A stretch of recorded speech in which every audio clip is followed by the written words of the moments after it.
There's no denying it. The Hornbill Festival has become massive. The 2025 edition, especially. Crowds, performances, energy. By all accounts, a grand success. Sure, there are things we can improve, things we might be overlooking. But one thing is clear. The festival has put Nagaland on the map. And yet, there's a quiet question that keeps coming back to me. The festival is named after a bird. We celebrate it every year. But how much do we really know about that bird? And more importantly, what's left of it today?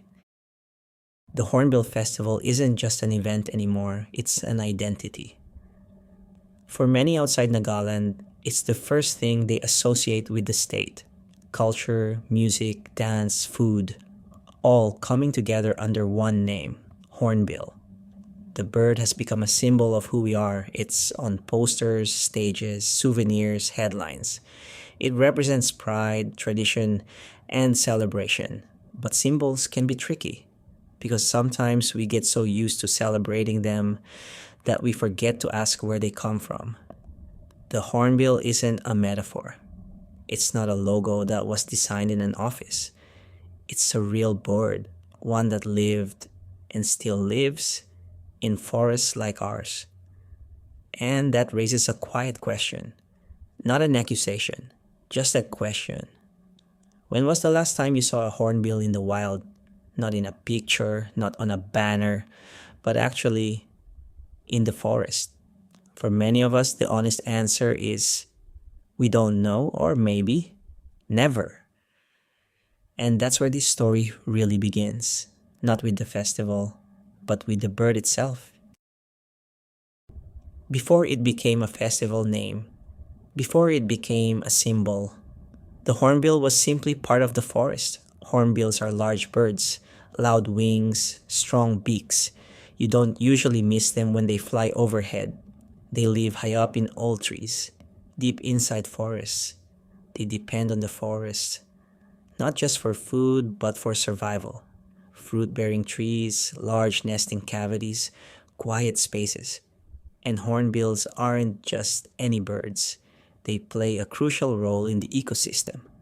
As they eat fruit and travel long distances, they spread seeds, helping forests grow and regenerate. In many ways, when hornbills disappear, forests slowly weaken too. But what makes them truly fascinating isn't just where they live or what they eat, it's how they live. Hornbills don't move through life alone. They don't switch partners. They don't abandon their young. They choose once and they stay. And to understand why the hornbill matters, we need to understand that relationship. Hornbills don't choose partners lightly. Once they do, they stay together for life.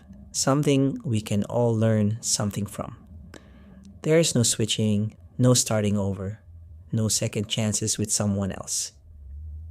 Year after year, the same pair returns to the same forest. They search together. They prepare together.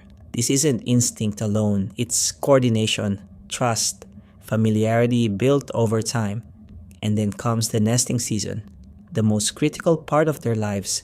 The female finds a natural hole in a large tree, old trees, the kind that take decades to grow. Once she enters, the opening is sealed shut, not by humans, by the birds themselves. The female stays inside, completely enclosed, unable to fly, unable to escape, for weeks, sometimes months. The outside world becomes unreachable.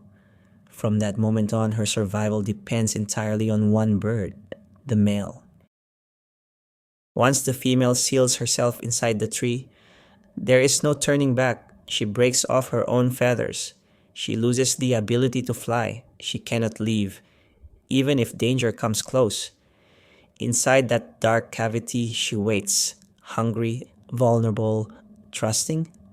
Outside, the male takes on everything. He flies long distances every single day, searching for fruit, dodging predators, avoiding hunters.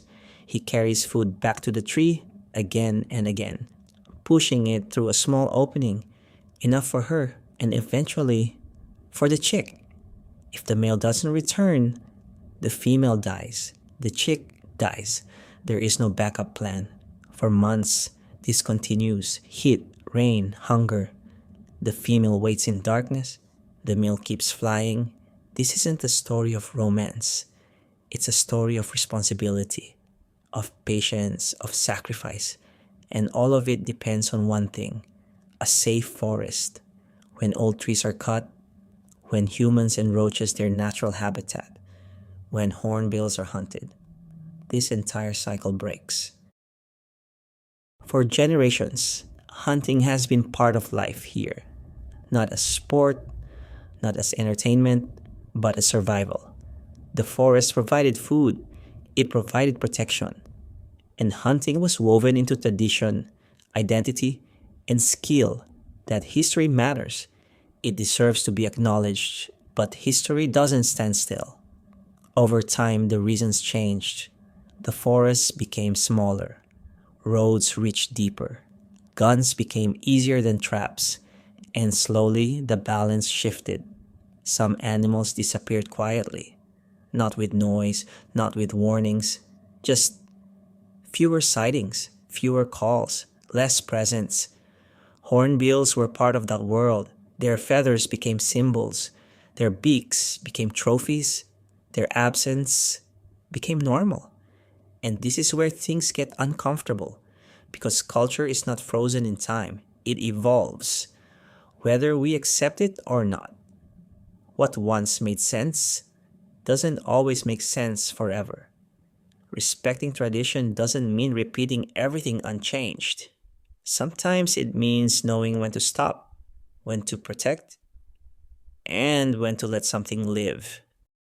Every year, we excitedly wait to celebrate or to visit the Hornbill Festival. We dress in our best, we take pride in showing our folk songs, dances, food, and welcome visitors from around the world. The Hornbill stands tall, on stages, banners, souvenirs, a symbol of pride, a reminder of who we are. But symbols can be fragile, especially when they outlive the reality they represent. Because while the festival grows bigger each year, the bird itself grows harder to find. We celebrate the hornbill loudly, but its forest has gone quiet.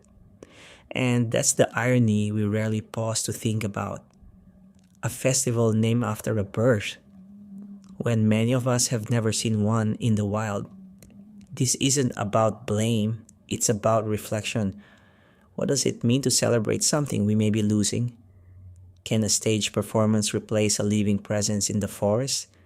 A festival can preserve memory, but memory alone doesn't protect life. And if the hornbill disappears, what exactly are we celebrating then? When a species disappears, it doesn't make an announcement. There's no moment where everything stops. The forest just becomes quieter. A call that once echoed through the trees simply doesn't return.